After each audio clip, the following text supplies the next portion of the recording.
Okay, so today we're at Eridge Horse Trials, which I haven't been to for quite a few years. I think the last time I was here was about 2004, 2005, so it's fantastic to come back. I just want to say that they've done absolutely fantastic work with the ground. We've only got to fence 5 obviously, as you'll see as I'm walking around, but the ground is like a lawn and they're absolutely fantastic. They've done such a great effort with the ground, and you know, it'll make you want to come back. And we've had no rain, and like I said, you know, a real big thumbs up for the organisers and everybody involved. So, but here we are, we're going to walk the Novice for Gordon. We're at fence 5, which is a little step down, one stride step up to a little brush, which is quite nice.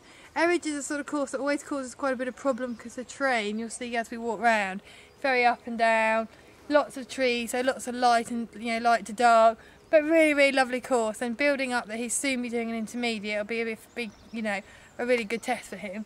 Here it's quite sort of straightforward, step down, one stride, step up, couple of strides to a little brush, which he should be a bit of a formality. And this is very much like a show jumping exercise. As long as you ride it like that, it should be fine.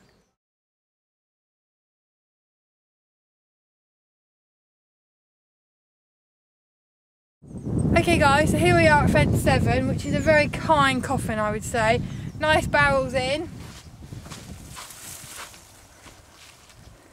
We've got a couple of strides, well, lots of strides, 2 or 3, well, 3 or 4 strides, yeah, I won't walk it.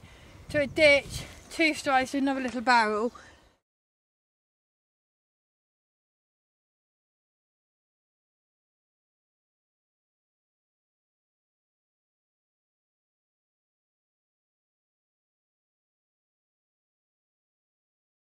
Okay, so here we are at fence 9, which is a little narrow-ish house on a curve to fence 10, which is a corner. Now, if you look back, you can see there's a tree here. Now, if I was on a baby, I'd go the right-hand side of the tree, which would make me very straight for the little house.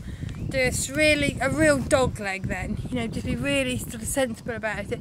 Because I'm on Gordon and he's done quite a few novices, and he is sort of, one more novice after today, and he's going to go and do an intermediate. I'm going to come the left-hand side.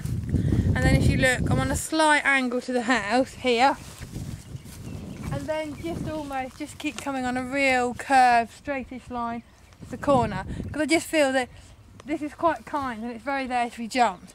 And because he's got a lot of experience now, well, relatively a lot of experience around novices, he should be able to just pick that up and take me to it. And I had such an amazing ride with him around Chatsworth where he was picking up fences. I really feel I can trust him to something like this.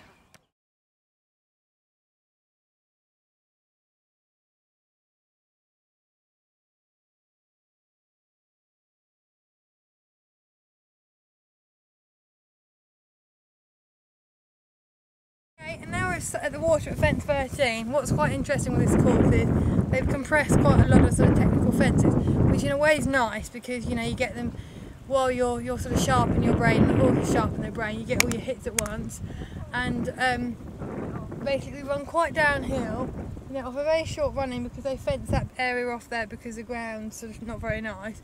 So they're quite a nice little fence, just before the water.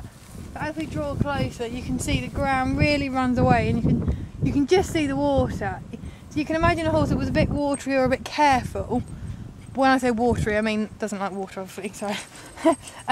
Maybe sort of propping a bit here and steadying himself, and then seeing the water and going, actually, no, thank you very much, because the water with the little drop up on the landing side might make a horse just think twice about it. But Gordon's, touch wood, has been a very bold jumper, so I'll be quite happy with it. And then here, I think just important just to land, slip your rein so you don't hold on to the heads, don't pull them in the mouth too much. And just really, once they've landed and they've got their balance after a stride or two, just really steady.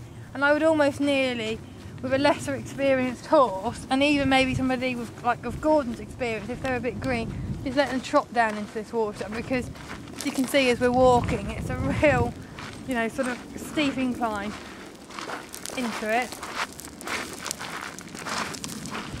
And just to let them find their balance. And then when you get to about here, you could then canter, pop up the steps, hang a left, and there's a little similar fence to jump in, which I will walk in a second.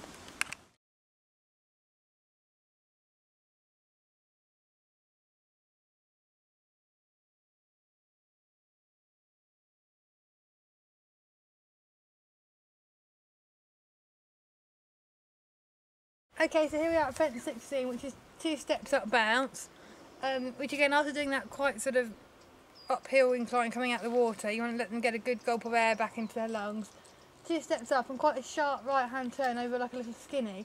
Here it will be quite important for somebody like Gordon not to let him latch on to the intermediate brush, which we'll see is straight ahead of you, because he does latch on to what he's got to jump. So hopefully he will have, and I'll pop these on a bit of an angle, just ever so fractionally, with opening my right hand. So I'm really important that I sort of look where I'm going. Here you can see, if we pan over to the left, that the intermediate fence is right in front of you. So it's the sort of thing that the horse would just get confused about and lock on. So like I said, the minute he sort of front ends up the second step, pull right, think right and kick right, and try to take their focus off the intermediate brush.